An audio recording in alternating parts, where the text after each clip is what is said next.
সকালে বাবা নিয়ে এসেছিল বাজার থেকে কিছুটা মাংস। আজকে দুপুরবেলা রান্না হতো মাংস। তার আগে আমি মাংসটা ধোয়ার সময় লুকিয়ে কয়েক পিস রেখে দিয়েছিলাম ফ্রিজে।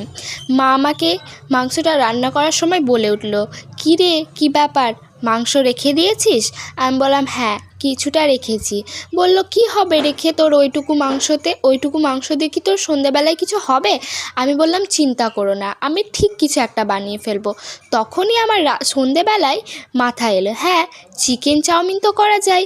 তারপরে আমি ঝটাপট কিছুটা চিকেনকে ভালো করে ভেজে চাউমিনটাকে সেদ্ধ করে সবগুলো মশলা দিয়ে আলু ভাজা দিয়ে আমি ভালো করে একটা চাউমিন বানিয়ে নিলাম। তারপরে চাউমিনটা বানানো হয়ে যাওয়ার পর আমি বাবাকে বললাম, নাও এবার খেয়ে দেখো তো দেখি কীরকম হয়েছে। বাবা বলল, দুর্দান্ত হয়েছে, আবার কবে বানাবি বল।